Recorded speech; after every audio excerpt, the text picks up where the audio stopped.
Assalamualaikum warahmatullahi wabarakatuh. Waalaikumsalam warahmatullahi wabarakatuh. Bismillahirrahmanirrahim. Alhamdulillahi rabbil alamin. Wassalatu wassalamu ala asyrafil mursalin. Wa ala alihi wa sahbihi ajma'in. Rabbi syrah li sadri wa yassir li amri wahlul 'uqdatam min lisani yafqahu qawli, amma ba'd. Alhamdulillah, syukur kita kepada Allah Subhanahu wa taala kerana pada pagi yang berbahagia ini kita dapat bersua di ruang maya di Akademi Baghdadi ini, dan sedikit perkongsian daripada saya di kesempatan pada pagi ini berkaitan dengan A to Z Ramadan ni. Kita sudah nak sampai ke Z ni. A to Z ni mana nak sampai ke Z lah. Iaitu kita berada di penghujung 10 yang terakhir Ramadan. Hari ini 24, malam ni malam 25. Kalau mengikut teori Al-Imam Al-Ghazali rahimahullah, Imam Ghazali menyatakan Lailatul Qadar itu berlaku mengikut hari permulaan puasa. Kalaulah hari permulaan puasa itu hari Khamis, maka Lailatul Qadar jatuh malam 25, iaitu malam inilah. Itu mengikut teori Al-Imam Al-Ghazali rahimah. Sebenarnya para ulama masing-masing berusaha nak mengetengahkan kepada kita pendapat-pendapat mengenai Lailatul Qadar. Disebut dalam kitab Fathul Bari fi syarhi Sahih Al-Bukhari oleh Ibn Hajar Al-Asqalani, yang mana beliau menyatakan bahawa terdapat 46 pandangan ulama tentang Lailatul Qadar. Nak sebut banyaknya.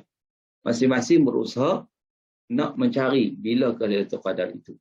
Kerana Lailatul Qadar itu sangat-sangat istimewa. Maka dengan sebab itu kita yang berada di penghujung Ramadan, kita berkesempatan berada pada 10 yang terakhir Ramadan, menjadi kewajipan pada kita untuk kita merebut, memburu dan mengejar anugerah yang diberikan oleh Allah Subhanahu wa taala, sebagaimana yang disebut dalam surah Al-Qadar, Lailatul Qadri khairun min alfi syahr. Lailatul Qadar itu lebih baik daripada 1000 bulan.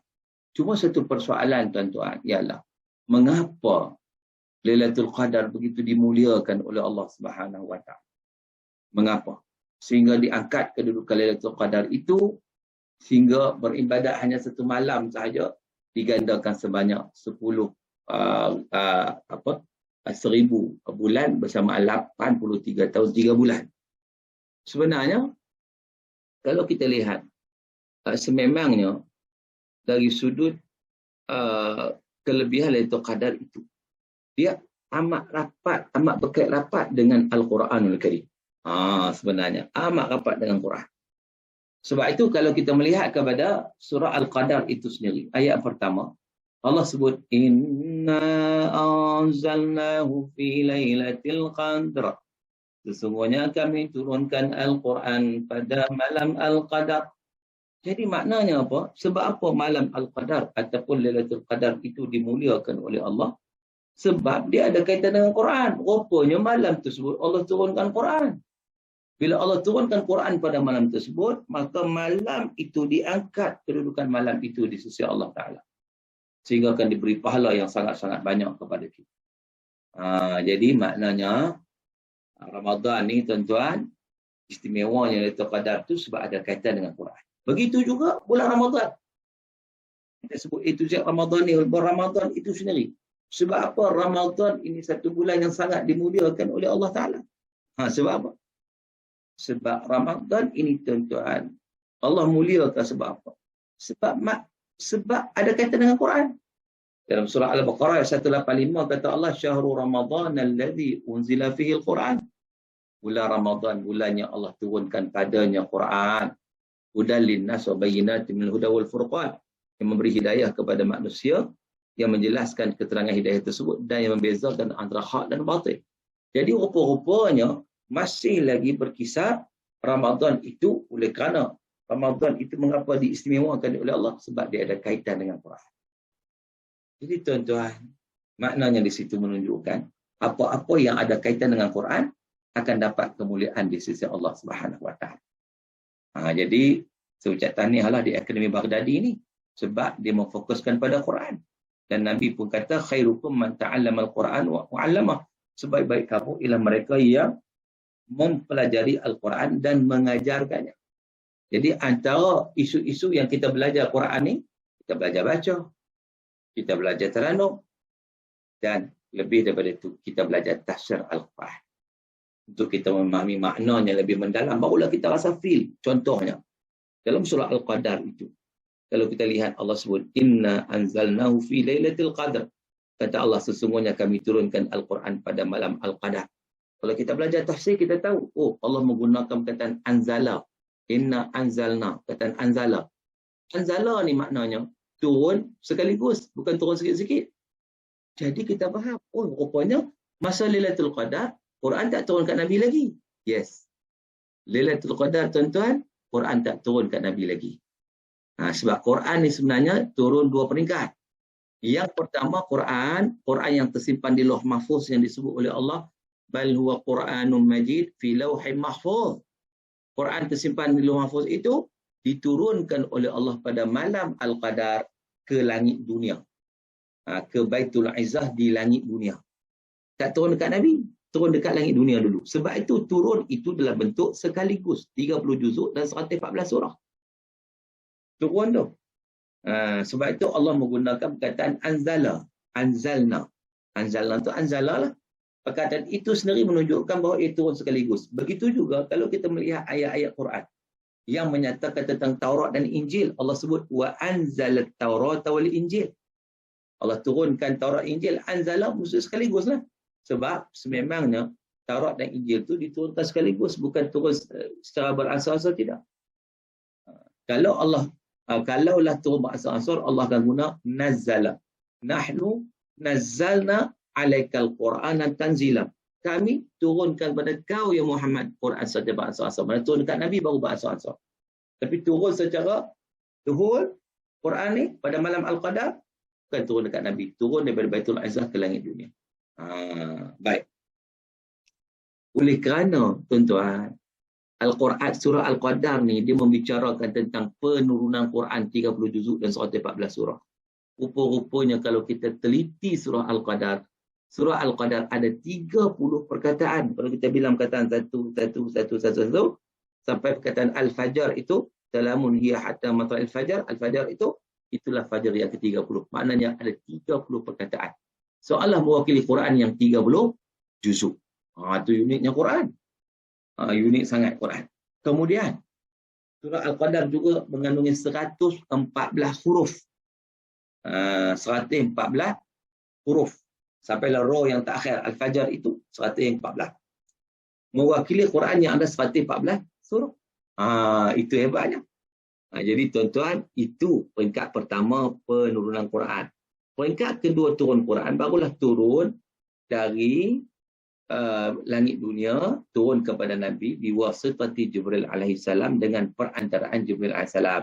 Itu barulah turun bermula Iqra. Dikatakan turun pada 17 Ramadan 610 Masihi. Ayat yang pertama turun dekat Nabi, Iqra bismi rabbikal ladzi khalaq, khalaqal insana min 'alaq, Iqra wa rabbukal akram alladzi 'allama bil qalam, 'allamal insana ma lam ya'lam. Jadi surah ayat ni semua orang tahu. Yang mana secara tak langsung nak beritahu kepada kita tentang galakan untuk kita berilmu. Arahan untuk kita berilmu. Iqra ni konsep ilmu. Untuk kita belajar, menuntut ilmu. Terutama ilmu yang berkaitan dengan Al-Quran dan juga sunnah Rasulullah SAW. Jadi tuan-tuan yang dirahmati Allah Ta'ala sekalian, itu dua peringkat penurunan Quran. Jadi yang kita bicara dalam surah Al-Qadar itu merujuk pada peringkat pertama. Inna anzalnahu fi lailatul qadr. Kata Allah, sesungguhnya kami turunkan Al-Quran pada malam Al-Qadar. Malam kemuliaan. Wa ma adraka ma lailatul qadr. Tahu tak kamu apa itu Lailatul Qadar? Malam tu bagaimana? Allah menarik para pendengar, para pembaca untuk mengetahui apa dia Lailatul Qadar, apa dia ya? Lailatul Qadri khairum min alfi syahr. Lailatul Qadar itu lebih baik daripada 1000 bulan. 1000 bulan. Di sinilah kalau kita tengok Al-Imam At-Tabari, Al-Imam As-Suyuti, Ibnu Katsir membawa kisah zaman dulu Bani Israel yang mereka itu berjuang di jalan Allah selama 80 tahun. 1000 bulan. Jadi mereka berjuang tak henti-henti. Jadi umat Nabi Muhammad ni umur pendek. Mana boleh sampai nak ibadat 80 tahun. Maka Allah Ta'ala bagi anugerah kepada kita. satu malam. Lailatul Qadri khairun min alfi syahr. Lailatul Qadar itu lebih baik daripada 1000 bulan. Itu. Jadi tuan-tuan, dan kebaikan Lailatul Qadar itu juga tanazzalul malaikatu war-ruh fiha bi'idznihi min kulli amr. Pada malam tersebut malaikat-malaikat turun. Para ulama bincang, malaikat apa yang turun ni? Malaikat rahmat. Pada malam Al-Qadar ni, Lailatul Qadar, malaikat cukup-cukup ramai dari penghuni-penghuni langit turun. Malaikat rahmat ni, bila dia turun, bila dia tengok kita beribadah kepada Allah Ta'ala, maka pada ketika itu dia berdoa kepada Allah supaya kita mendapat kebaikan. Jadi kita akan dapat doa malaikat sebenarnya. Kita akan mendapat rahmat dan keberkatan dalam hidup kita. Bila mana kita dapat menghidupkan Lailatul Qadar. Dan tanazzalul malaikatu war-ruh, turunlah malaikat dan ruh. Ni. Ruh ni makna apa? Jangan silap sebab ada pandangan-pandangan ataupun orang menyatakan ruh ni bila mari malam Lailatul Qadar ni, contohnya orang dulu kata malam Lailatul Qadar malam 27. Ni malam 27 ni ruh-ruh turunlah. Ruh arwah nenek, arwah atuk turun nak tengok anak cucu macam mana ni. Kan? Ini semua kepercayaan khurafat. Tidak ada kena-mengena. Ini semua khurafat. Sebab apa? Sebab dalam ayat Quran ni, ruh di sini bukan maksud ruh, tapi dia merujuk pada Ar-Ruhul Amin.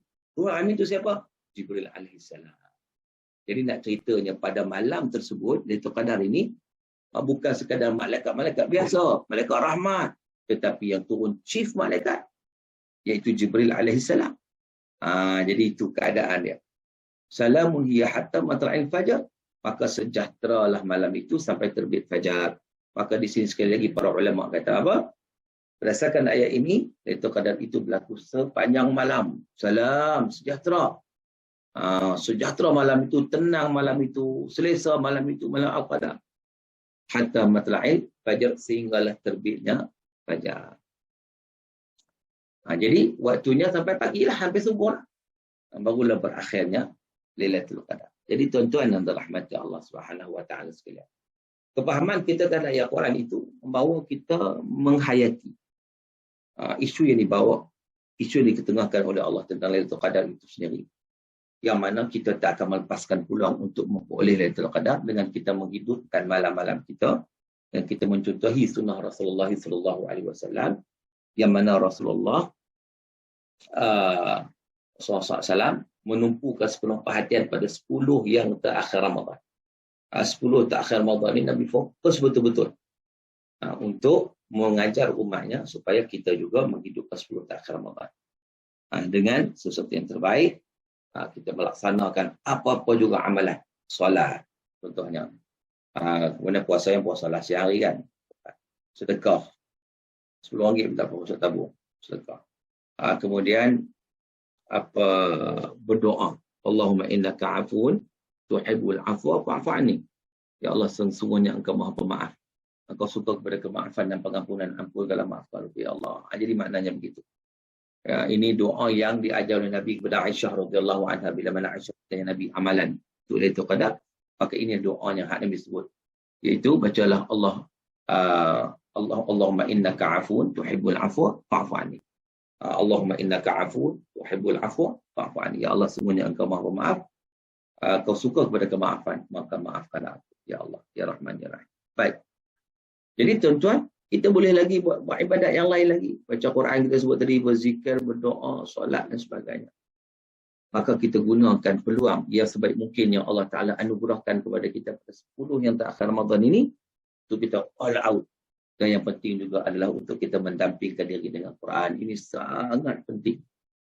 Sangat penting mendampingkan diri Quran. Sebab itulah Nabi SAW menyatakan, Iqra'ul Quran fa'innahu ya'ti yawmal qiyamah syafi'an li ashabi. Bacalah Quran kerana Quran besok di hari akhirat dia akan jadi pembela kita. Pembela kita. Dia akan bagi syafaat kepada kita bila mana kita membacanya. Kan? Sebab tu baca Quran ni, baca saja pun dapat pahala. Dia panggil al-muta'abbad bi tilawati, tak faham lagi. Baca saja pahala dapat dah. Tambah bila kita faham, lagilah pahala banyak. Sebab tu kalau boleh kita akan memahamkan ayat-ayat yang kita baca. Sekarang ni kita baca macam-macam ayat. Mungkin kita baca Yasin. Kita baca surah Al-Mulk. Kita baca surah Al-Waqi'ah. Kadang kita dah amalkan hari, tapi kita tak faham. Oh, sangat-sangat rugi. Sebab tu kalau di Mekah ni, kita tengok Imam Mekah ni bila dia baca Al-Quran, kadang menangis. Sebab dia faham. Mai ayat neraka dia menangis. Tu esok-esok kita yang di belakang ni pun tersentuh juga. Tengok orang sebelah, tengok menangis. Tak boleh. Tak menangis. Orang pakai menangis. Kita menangis juga. Lagi kuat. Tak sah sembahyang kita. Sebab kita tak faham pun. Imam tu menangis tu, benda tu datang spontan sebab dia faham ayat Quran. Jadi insya-Allah kita nak mengorak langkah, tuan-tuan. Mengorak langkah maknanya, di samping kita belajar untuk membaca Al-Quran. Dan memang pembaca Quran dapat pahala. Al-muta'abbad bitilawatih. Adakah ibadat bila mana membacanya. Di samping itu, antara perkara penting juga untuk kita berinteraksi dengan Quran ni, kita nak gali, kita nak kaji, kita nak belajar tafsir Al-Quran.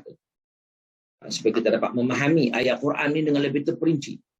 Nanti bila kita membacanya, kita dapat feel, kita dapat nikmat pembacaan tersebut. Dan yang paling penting sudah tentulah kita dapat amalkan sesuatu yang kita faham. Kalau kita tak faham, nak amalnya mana? Kita tak faham kan? Tapi bila kita faham, maka di situ kita akan dapat amalkan segala apa yang termaktub di dalam ayat suci Al-Quran, hukum hakam, dan kisah-kisah dan sebagainya lagi lah apa yang dalam Quran. Jadi penting kepada kita untuk kita mempelajari tafsir Al-Quran, dan insya-Allah Akademi Baghdadi sendiri akan melaksanakan sijil pengajian asas tafsir. Yang insya-Allah kita akan memulakan dengan surah Al-Mulk, surah yang kita baca setiap malam. Bahkan dalam hadis yang sahih menyatakan bahawa Nabi SAW membaca surah Tabarak, surah Al-Mulk yang mengandungi 30 ayat itu pada setiap malam. Gitu. Jadi maknanya di atas dasar itu kita nak baca dan kita nak faham. Bila kita faham, insya-Allah kita dapat menghayatinya dengan cara yang terbaik. Maka itulah kemuncak Ramadan kita. Kan? Kemuncak Ramadan kita. Di samping kita berpuasa, di samping kita berqiyamul lail, kan? Lepas tu dipanggil Syahrul Siyam, Syahrul Qiyam, Syahrul Quran. Bulan Quran. Sebab Quran diturunkan dalam bulan Ramadan, istimewa dalam bulan Ramadan. Maka dengan sebab itu kita nak ambil peluang dengan sebaik mungkin, dengan sebanyak mungkin untuk kita mendalami ayat suci Al-Quran. Dan insya-Allah bila mana kita dapat mendalaminya, ianya akan memberi kebaikan yang sangat banyak kepada kita, terutama untuk kehidupan kita ketika mana kita bertemu dengan Allah Subhanahu wa taala di akhir akhiratnya. Allah Taala sebut, yauma la yanfa'u malun wala banun illa man atallaha biqalb. Pada hari yang tidak boleh memberi apa manfaat sekalipun segala harta benda dan anak pinak, kecuali orang yang datang bertemu Allah dengan hati yang salim, yang sejahtera, yang beriman kepada Allah Ta'ala. Nak beriman macam mana? Kita cuba faham dari ayat-ayat suci Al-Quran. Yang ayat Quran mengetengahkan kepada kita banyak benda. Sebab itu, Ramadan ni melatih kita untuk baca Quran, melatih kita untuk tadarus Quran, melatih kita untuk faham Quran. Mudah-mudahan apa yang kita timba dalam bulan Ramadan, kita dapat apply pada bulan-bulan yang seterusnya. Jangan jadi hangat-hangat ayam, Ramadan bulu, lepas Ramadan hilang boyu. Tak mau macam tu. Kita nak betul-betul kita memanfaatkan Ramadan tersebut, itu Z Ramadan tu. Daripada A sampai Z, semuanya di bawah flow yang dikehendaki oleh Allah untuk mencapai la'allakum tattaqun, untuk mencapai ketakwaan di sisi Allah Subhanahu wa taala. Baik, tuan-tuan dan puan-puan yang dirahmati Allah, saya diberi masa setengah jam ya sampai ke 10. Jadi saya rasa cukuplah sedikit tausiah ringkas-ringkas, kita sembang-sembang sikit. Yang pentingnya macam mana kita nak melanjutkan lepas pada ni. Kita nak melanjutkan pengajian kita, dan insya-Allah saya sendiri akan terlibat untuk pengajaran tafsir. Tafsir dulu saya bawa di IKIM lama juga, 5 tahun 3 bulan. Saya bawa tafsir di IKIM hari-hari, tuan-tuan. Dan sangat-sangat menarik sebenarnya. Saya masih terasa sampai sekarang nikmat ketika mana kita berada bersama dengan Al-Quran. Sungguh nikmat. Dan insya-Allah kita juga bersama-sama Akademi Baghdadi, kita akan sama-sama mengikuti pengajian tafsir. Kita akan go through satu ayat by satu ayat. Kita akan dapat menikmati ayat Al-Quran itu dengan lebih mendalam di dalam kehidupan kita, insya-Allah. Mudah-mudahan ia memberi kebaikan. Jadi mudah-mudahan hujung Ramadan ni kita masih ada banyak lagi perjuangan kita di penghujung Ramadan ni. Malam ni baru malam 25, malam kemuncak. Malam 26, 27 pun kemuncak juga. Kan? Dia punya malam yang ditunggu-tunggu sampailah kepada kita menyambut hari kemenangan pada malam hari raya. Setelah kita sambut kemenangan, setelah apa? Setelah kita berjaya menundukkan hawa nafsu kita selama sebulan. Kita berjaya melakukan yang terbaik, maka alhamdulillah kita layak merayakan Idul Fitr. Wallahu ta'ala alam, wa sallallahu ala sayyidina Muhammad wa ala alihi wa sahbihi wa baraka wasallam. Aqulu qawli hadza wa astaghfirullahal azim li wa lakum Wabillahi taufiq wal hidayah. Wassalamualaikum warahmatullahi wabarakatuh. Waalaikumsalam warahmatullahi